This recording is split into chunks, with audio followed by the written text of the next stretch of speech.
ഇന്നും യേശുവിനോടുകൂടെ യാത്ര തുടരാമെന്ന ഈ ശുശ്രൂഷയിലേക്ക് താങ്കളെ സ്വാഗതം ചെയ്യുകയും കർത്താവായ യേശു ക്രിസ്തുവിൻ്റെ നിസ്തുല നാമത്തിൽ വന്ദനം പറയുകയും ചെയ്യുന്നു. ഓരോ ദിവസവും നമുക്ക് ലഭിക്കുന്ന ദൈവിക വിടുതലുകൾ അനവധിയാണ്.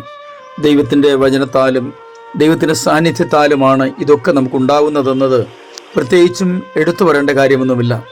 എന്നാൽ പലപ്പോഴും നമുക്ക് ഇത് മനസ്സിലാകുന്നില്ല എന്നത് നാം തിരിച്ചറിയാതെ പോകരുത്.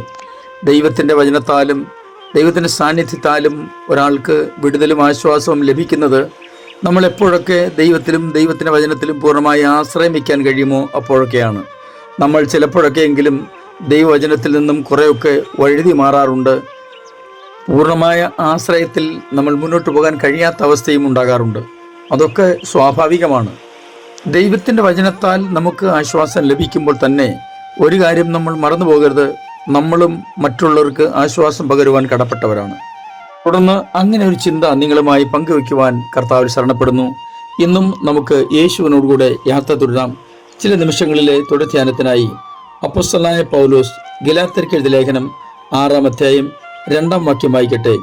തമ്മിൽ തമ്മിൽ ഭാരങ്ങളെ ചുമപ്പിൻ, ഇങ്ങനെ ക്രിസ്തുവിൻ്റെ ന്യായപ്രമാണം നിവർത്തിപ്പിൻ. മനുഷ്യൻ്റെ ധാർമ്മിക നിലവാരം ഉയർത്തുവാൻ അനവധി ഉപദേശങ്ങൾ ഈ ലോകത്തിൽ പലയിടത്തു നിന്നും നമുക്ക് ലഭിക്കാറുണ്ട്. എന്നാൽ ഇവയൊക്കെ പലപ്പോഴും താൽക്കാലികം മാത്രമാണ്. ദൈവവചനത്തിൻ്റെ പ്രത്യേകത എന്ന് പറയുന്നത് അത് ധാർമ്മികമായ ഉപദേശം മാത്രമല്ല, മറിച്ച് ഏതൊരു വ്യക്തിയെയും നിത്യതയിൽ കർത്താവായ യേശു ക്രിസ്തുവിനോടുകൂടെ നിത്യയുഗങ്ങൾ വാഴുവാൻ അവസരമുണ്ടാക്കുന്ന അനുഭവം കൂടിയാണ്. സുധാമൂർത്തിയുടെ ചുമടുതാങ്ങി എന്ന ഒരു കഥയുണ്ട്. അതിൽ 2 കഥാപാത്രങ്ങളും 2 സംഭവങ്ങളും വിവരിച്ചിട്ടുണ്ട്. ഈ കഥാകൃത്ത് കുട്ടിക്കാലം ചെലവഴിച്ച ഗ്രാമത്തിൽ വലിയൊരു ആൽമരമുണ്ടായിരുന്നു. അതിന് കീഴെ ഒരു ചുമടുതാങ്ങിയുമുണ്ട്. ചുമടുതാങ്ങി എന്നത് ഇന്നത്തെ തലമുറയ്ക്ക് അത്ര പരിചയമുള്ള കാര്യമല്ല. ഇന്നത്തെ പോലെ ആധുനിക സംവിധാനങ്ങളൊന്നും ഇല്ലാതിരുന്ന ഒരു കാലത്ത് ആളുകൾ ഒരു സ്ഥലത്ത് നിന്ന് മറ്റൊരു സ്ഥലത്തേക്ക് യാത്ര ചെയ്യുമ്പോൾ എന്തെങ്കിലും ഭാരമേറിയ സാധനങ്ങൾ അവരുടെ കയ്യിലുണ്ടെങ്കിൽ അത് തലയിൽ ചുമന്നാണ് കൊണ്ടുപോകുന്നത്. എന്നാൽ ദീർഘദൂരം അത് ചുമന്നു കൊണ്ടുപോകുന്നത് പ്രയാസമായതുകൊണ്ട് വഴിയിൽ എവിടെയെങ്കിലും ഇത് അല്പസമയം ഒന്ന് ഇറക്കി വയ്ക്കുവാൻ ഒരു സ്ഥലമുണ്ടാവണമല്ലോ. അതിനുവേണ്ടി ഗ്രാമവീഥികളിൽ എവിടെയെങ്കിലുമൊക്കെ ഈ ഭാരമൊന്ന് ഇറക്കി വയ്ക്കുവാനുള്ള ഒരു ക്രമീകരണമുണ്ട്. അതിനാണ് ചുമടുതാങ്ങി എന്ന് പറയുന്നത്. ഈ കഥാകൃത്തിൻ്റെ ഗ്രാമത്തിലുള്ള ഈ ചുമടുതാങ്ങിയുടെ അടുക്കൽ, അല്ലെങ്കിൽ ഈ ആൽമരത്തിൻ്റെ ചുവട്ടിൽ ഒരു മുത്തച്ഛൻ ദിവസവും പോയിരിക്കുക പതിവുണ്ട്. ഭാരമുള്ള ചുമട് ഇറക്കി വെച്ച് അല്പസമയം ആശ്വാസം പ്രാപിക്കാൻ ഇരിക്കുന്ന ആളുകളുടെ ഭാരങ്ങൾ, അവരുടെ സങ്കടങ്ങൾ ഈ പിതാവ് മുത്തച്ഛൻ ശ്രദ്ധയോടെ കേൾക്കുമായിരുന്നു. എന്നാൽ മറുപടിയൊന്നും പറഞ്ഞിരുന്നില്ല. ഈ കഥയിലെ 2-ാമത്തെ കഥാപാത്രം കഥാകൃത്തിൻ്റെ സഹപ്രവർത്തക രത്നയാണ്. എല്ലാ ദിവസവും ഉച്ചഭക്ഷണ സമയത്ത് ഏകദേശം 1 മണിക്കൂർ അവർ ഏതെങ്കിലും സഹപ്രവർത്തകരോടൊപ്പം ചിലവഴിക്കും. അവരിൽ പലരുടെയും സങ്കടങ്ങളും ഭാരങ്ങളും ഒക്കെ ഇവർ കേൾക്കും. എന്നാൽ അവർക്ക് പരിഹാരമൊന്നും പറഞ്ഞു കൊടുക്കില്ല. ഈ മുത്തച്ഛൻ്റെയും രത്നയുടെയും അടുക്കൽ വന്ന് സങ്കടങ്ങൾ ഇറക്കി വെക്കുന്ന ആളുകൾ തിരികെ പോകുന്നത് വളരെ സന്തോഷത്തോടെയാണ്. ഇവയുടെ ചുരുക്കം അത്രേ ഉള്ളൂ. എന്നാൽ ഒരു കാര്യം നമ്മൾ മറന്നു പോകരുത്. ഇന്നിൻ്റെ ആവശ്യമെന്ന് പറയുന്നത് ചുമടുതാങ്ങികളെക്കാൾ ഈ മുത്തച്ഛനെയും രത്നയും പോലുള്ള ചുമടുതാങ്ങികളെയാണ്. പറയുന്നവരുടെ സങ്കടങ്ങൾ അവർ പറഞ്ഞു തീരുന്നത് വരെ കേൾക്കാൻ നമുക്ക് കഴിയണം. കേൾവിയില്ലാത്തതിനേക്കാൾ ഭീകരമായ അവസ്ഥയാണ് കേൾക്കാൻ ആളില്ലാത്ത, അല്ലെങ്കിൽ കേൾക്കാൻ മനസ്സില്ലാത്ത അവസ്ഥ എന്നാണ് ഞാൻ വായിച്ചിട്ടുള്ളത്.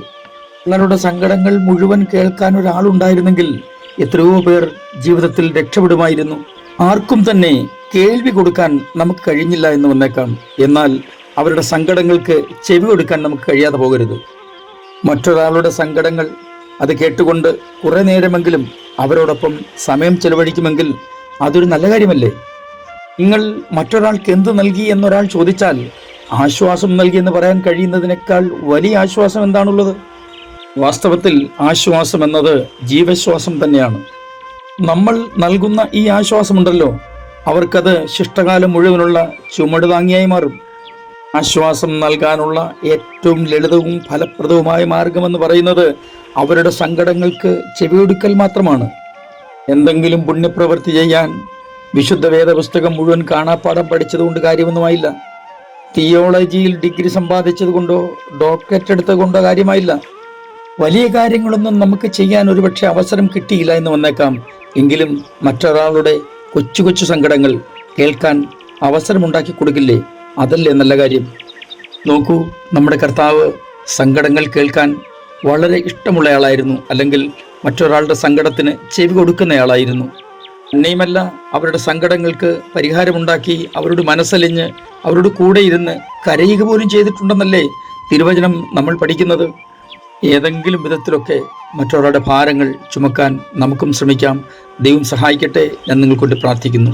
സ്വർഗീയ പിതാവേ, എൻ്റെ എല്ലാ പ്രിയപ്പെട്ടവരെയും അങ്ങയുടെ കരങ്ങളിലേക്ക് ഏൽപ്പിച്ച് അനുഗ്രഹിച്ച് പ്രാർത്ഥിക്കുന്നു. ഞങ്ങളുടെ ജീവിതത്തിൽ ലഭിക്കുന്ന അവസരങ്ങൾ മറ്റൊരാളുടെ സങ്കടങ്ങൾ കേൾക്കുവാനും ആശ്വാസം പകരുവാനും ഞങ്ങളെ സഹായിക്കണമേ. യേശു ക്രിസ്തുവിൻ്റെ അൻപുള്ള നാമത്തിൽ തന്നെ ആമേൻ.